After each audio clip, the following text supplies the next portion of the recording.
मैंने supreme court में PIL file किया और मांग किया है कि जो लोग सज़ा याफ्ता हैं, जो चुनाव नहीं लड़ सकते हैं, जो वोट नहीं दे सकते हैं, उनके पार्टी बनाने और पार्टी पदाधिकारी बनने पर आजीवन प्रतिबंध लगना चाहिए। आज भी भारत में 1950 और 51 का बना हुआ रिप्रेजेंटेशन ऑफ पीपल एक्ट चल रहा है। इसलिए सज़ा याफ्ता व्यक्ति जो होमगार्ड नहीं बन सकता, सिक्योरिटी गार्ड नहीं बन सकता, एक सज़ा याफ्ता व्यक्ति जो चपरासी नहीं बन सकता, वो पार्टी बना सकता है और पार्टी अध्यक्ष बन सकता है, चुनाव लड़ा सकता है, सांसद का टिकट बांट सकता है, विधानसभा का टिकट बांट सकता है, पार्षद प्रधान का टिकट बांट सकता है। इसी के खिलाफ मैंने पीआईएल फाइल किया है। हमारा ये कहना है कि पूरे देश में जो जितने महत्वपूर्ण निर्णय है वो पॉलिटिकल पार्टियां लेती हैं। इसलिए पॉलिटिकल पार्टियों को रेगुलेट करने के लिए भी एक नियम कानून होना चाहिए। राष्ट्रपति कौन बनेगा ये पॉलिटिकल पार्टी तय करती है, प्रधानमंत्री कौन बनेगा पॉलिटिकल पार्टी तय करती है, मुख्यमंत्री और गवर्नर कौन बनेगा पॉलिटिकल पार्टी तय करती है, सांसद विधायक का टिकट पॉलिटिकल पार्टी बांटती है, पार्षद प्रधान का टिकट पॉलिटिकल पार्टी बांटती है, मैनिफेस्टो पॉलिटिकल पार्टी बनाती है, भारत का बजट कैसे खर्च होगा इसको भी पॉलिटिकल पार्टी के नेता ही तय करते हैं। अल्टीमेटली जो मंत्री होते हैं वो भी पॉलिटिकल पार्टी से ही जुड़े होते हैं। फिर सज़ा याफ्ता लोगों के चुनाव लड़ने, पार्टी बनाने और पार्टी पदाधिकारी बनने पर आजीवन प्रतिबंध क्यों नहीं होना चाहिए? इस रिप्रेजेंटेशन ऑफ पीपल एक्ट के अनुसार अगर कोई सज़ा याफ्ता व्यक्ति है तो उसके चुनाव लड़ने पे तो 6 साल का प्रतिबंध है, लेकिन पार्टी बनाने और पार्टी पदाधिकारी बनने पे कोई रोक ही नहीं है। लालू सज़ा याफ्ता हैं, चुनाव नहीं लड़ सकते, लेकिन पार्टी अध्यक्ष बने हुए हैं, चुनाव लड़ा सकते हैं। लालू यादव तय करेंगे कि मुख्यमंत्री कौन होगा, लालू यादव तय करेंगे सांसद विधायक कौन होगा। ऐसे ही नेशनल हेराल्ड का केस चल रहा है और भी कई सारे केस चल रहे हैं। कल को राहुल गांधी की सदस्यता ख़त्म भी हो जाती है, राहुल गांधी सज़ा याफ्ता हो जाते हैं या सोनिया गांधी सज़ा याफ्ता हो जाती है, तो भी वो पार्टी अध्यक्ष बने रह सकते हैं और पार्टी अध्यक्ष बन के सारे निर्णय लेते रह सकते हैं। इसी के खिलाफ मैंने पीआईएल फाइल किया है। हमने ये कहा है कि जो भी व्यक्ति सज़ा याफ्ता है इसके चुनाव लड़ने, पार्टी बनाने, पार्टी पदाधिकारी बनने पर आजीवन प्रतिबंध होना चाहिए। इसके अलावा इलेक्शन रिफॉर्म करना ज़रूरी है। Venkatachaliah commission, law commission, GVG Krishnamurthy committee, Goswami committee, 10 से ज़्यादा बड़े महत्वपूर्ण जो कमीशन बने, सब ने कहा इस कानून को बदलिए। ये 1950-51 वाला रिप्रेजेंटेशन ऑफ पीपल एक्ट जो अंग्रेज़ों के कानून का कॉपी पेस्ट किया हुआ है, इसको बदलिए। भारत में एक नई भारतीय चुनाव संहिता लागू करें, लेकिन उस पर कोई काम नहीं हुआ। ना आज तक चुनाव लड़ने के लिए सांसदों की minimum qualification, maximum age limit तय हुई। अल्टीमेटली सांसद विधायक को संविधान लागू करना है। अनपढ़, अनाड़ी, गंवार आदमी जिसको संविधान पता ही नहीं है, वो संसद विधानसभा में संविधान पे कैसे चर्चा करेगा? इसलिए मिनिमम क्वालिफिकेशन होनी चाहिए, मैक्सिमम एज लिमिट होनी चाहिए। सांसद और विधायक की भी रोल्स और रिस्पॉन्सिबिलिटी तय होनी चाहिए। क्या क्या करना है, हर जितने भी संसद विधानसभा के सत्र होंगे उसमें उसको कितने सवाल कम से कम पूछने हैं, कितनी उसकी मिनिमम अटेंडेंस होनी चाहिए, ये कहीं कुछ लिखा नहीं है। तो कुछ लोग तो ऐसे भी हैं जो 5 साल पूरा उनका टेन्योर निकल जाता है, ना एक प्राइवेट मेंबर बिल पेश करते हैं, ना कभी 1-0 और सवाल पूछते हैं, ना क्वेश्चन आवर में सवाल पूछते हैं, ना किसी कमेटी में जाते हैं। बहुत सारे सांसद विधायक ऐसे हैं जिनके अटेंडेंस 10 से 15% है। कोई भी पब्लिक सर्वेंट दूसरा काम नहीं कर सकता, लेकिन सांसद विधायक आके सुप्रीम कोर्ट में वकालत करते रहते हैं। तो उसके खिलाफ भी मैंने पीआईएल फाइल किया है कि सांसदों विधायकों के जब तक वो वेतन भत्ता ले रहे हैं तब तक दूसरा कार्य करने पर प्रतिबंध लगना चाहिए। इसी तरीके से हमने मांग किया है कि पॉलिटिकल पार्टियों को कैश लेने पे कंप्लीट बैन होना चाहिए। पॉलिटिकल पार्टियों को जो फंडिंग हो रही है वो 100% कैशलेस होनी चाहिए और पॉलिटिकल पार्टियां जो पैसा खर्च कर रही हैं वो भी 100% कैशलेस होना चाहिए। एक मेरी और भी पीआईएल चल रही है जिसमें मैंने कहा ये फ्रीबीज पे प्रतिबंध लगना चाहिए। ये जो मुफ्तखोरी है इसको डिफ़ाइन करने की ज़रूरत है। रोटी, कपड़ा, मकान तो देना समझ में आता है, लेकिन स्मार्टफोन, लैपटॉप, महंगे गिफ्ट, पॉलिटिकल ये जो मैनिफेस्टो में वादा कर दिया जाता है, इसके ऊपर प्रतिबंध लगना चाहिए। 1 नेशन 1 इलेक्शन रोल होना चाहिए।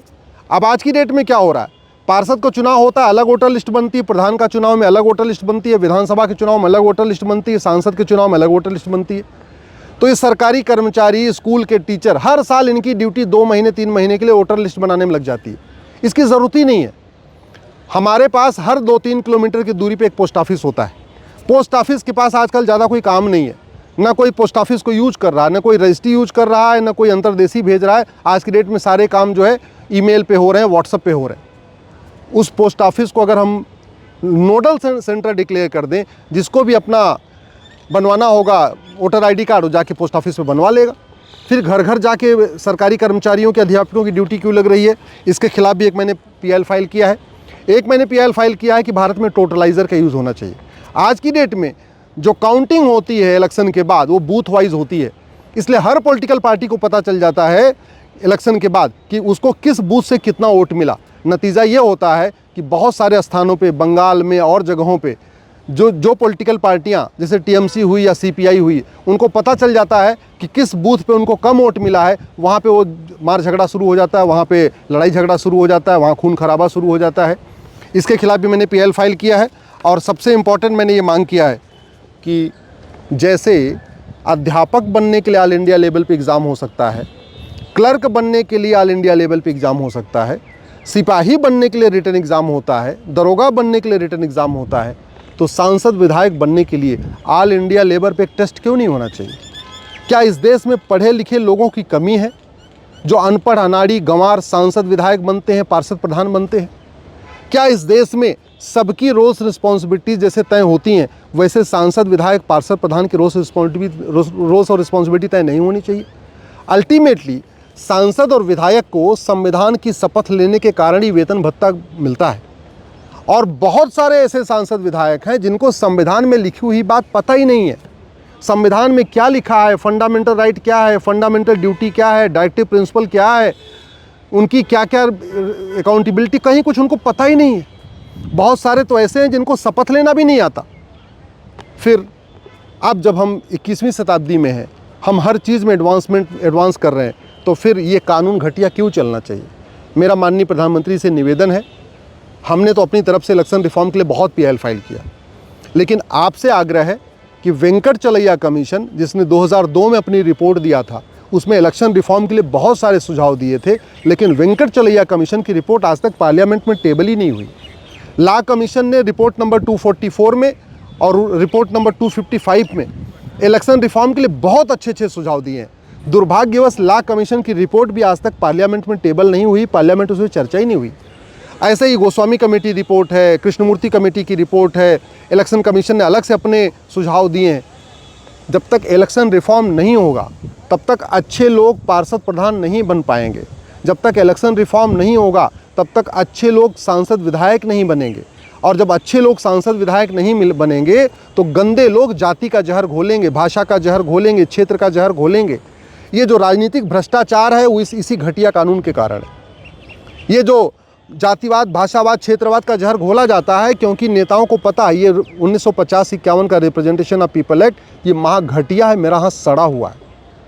जब तक ये कानून नहीं बदलेगा तब तक जातिवाद, भाषावाद, क्षेत्रवाद का जहर घुलना बंद नहीं होगा। जब तक ये कानून नहीं बदलेगा 1950-51 का, तब तक अच्छे लोग संसद विधानसभा में नहीं आएंगे। जब तक अच्छे लोग संसद विधानसभा में नहीं आएंगे तब तक अच्छे कानून नहीं बनेंगे। भारत में कहते हैं कानून का राज है, और कानून महा सड़े हुए हैं, कानून महा घटिया हैं। हम हर चीज़ में अमेरिका से तुलना करते हैं, सिंगापुर से तुलना करते हैं, जापान से तुलना करते हैं, लेकिन अपने किसी भी कानून की हम अमेरिका, सिंगापुर, जापान के कानून से तुलना नहीं करते।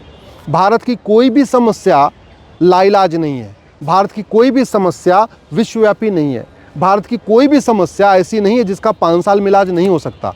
लेकिन उसके लिए कानून बदलना पड़ेगा, और कानून तब बदला जाएगा, अच्छा कानून तब बनेगा जब अच्छे समझदार लोग संसद विधानसभा में पहुँचेंगे।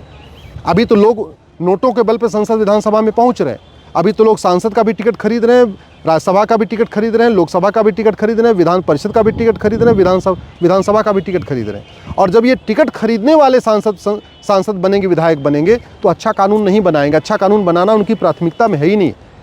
भारत में जो समस्याएँ हैं ये अरब, दुबई में नहीं है। भारत में जो समस्याएँ हैं ये चीन, जापान में नहीं है। भारत में जो समस्याएँ हैं वो अमेरिका और सिंगापुर में नहीं है। क्यों? क्योंकि उनके कानून अच्छे हैं, हमारे कानून घटिया हैं। और कानून घटिया है, इसके बावजूद भी संसद विधानसभा में आवाज़ नहीं उठ रही है। क्यों? क्योंकि कानून की क्या वैल्यू होती है, कानून कितना पावरफुल होता है, ये समझ ही नहीं है। समझ तब आएगी जब अच्छे लोग संसद में पहुंचेंगे। इसलिए मैं तो अपना प्रयास सुप्रीम कोर्ट में कर रहा हूं, माननीय प्रधानमंत्री से निवेदन कर रहा हूं, इलेक्शन रिफॉर्म करिए, लॉ कमीशन की रिपोर्ट को लागू करिए, वेंकट चलैया कमीशन की रिपोर्ट को लागू करिए, इलेक्शन कमीशन ने जो सुझाव दिए उसको लागू करिए, one nation one voter list लागू करिए, वोटर आईडी को आधार से लिंक करिए, फेक डुप्लीकेट वोटर आईडी जो बन रहे हैं इनको बंद करने के लिए व्यवस्था करिए, जो झूठे वादे हो रहे हैं, झूठी बातें हो रही हैं, इनको गंभीर अपराध घोषित करिए। नहीं तो कोई खटाखट स्कीम लॉन्च करेगा, कोई फटाफट स्कीम लॉन्च करेगा और फिर उसके बाद वो चुनाव जीतेगा। और सबसे इम्पॉर्टेंट यह है, अपराधियों के चुनाव लड़ने, पार्टी बनाने और पार्टी पदाधिकारी बनने पे आजीवन प्रतिबंध लगाना बहुत ज़रूरी है। मामला आज एडजर्न हो गया है, अब अगली सुनवाई अगस्त के फर्स्ट वीक में होगी। चूँकि चीफ जस्टिस ऑफ इंडिया जो खन्ना साहब हैं इनको रिटायर होना है, तो उन्होंने बोला अगर हम अभी आज सुनवाई पूरी करेंगे भी तो भी 13 मई को रिटायरमेंट है, तो इसलिए वो पूरी जजमेंट डिलीवर नहीं कर पाएंगे। और खन्ना साहब के कहना था कि जजमेंट रिजर्व नहीं करना चाहते, इसलिए वो ऐसे मैटर सुन रहे हैं जिनका वो 1-2 दिन के अंदर फैसला दे सकें। ये बड़ा मैटर है, इसमें टाइम लगेगा। अब चूँकि अगस्त तक सुनवाई टल गई है, इसलिए मेरा माननीय प्रधानमंत्री से निवेदन कर रहा है कि एक बार अपने जो कानून मंत्रालय के लोग हैं उनको बुला के कहिए कि जितने भी इलेक्शन रिफॉर्म के ऊपर रिकमेंडेशन आई हैं, चाहे वेंकट चलैया कमीशन की रिकमेंडेशन है, लॉ कमीशन की रिकमेंडेशन है, या और भी जितने कमेटीज़ बने हैं, गोस्वामी कमेटी बनी, जयप्रकाश नारायण कमेटी बनी, उन कमेटीज़ की क्या क्या रिकमेंडेशन है उसको लागू करके 1950-51 का कानून बदलिए, एक नई भारतीय चुनाव संहिता लागू करिए, एक नई भारतीय विधायिका संहिता लागू करिए, एक नई भारतीय पंचायत संहिता लागू करिए, जिससे अच्छे लोग जनप्रतिनिधि बन सकें और ये जो गुंडे, बदमाश, मवाली, गंवार, अनपढ़, अनाड़ी जो सांसद विधायक बन रहे हैं, पार्षद प्रधान बन रहे हैं, इनके ऊपर रोक लग सके।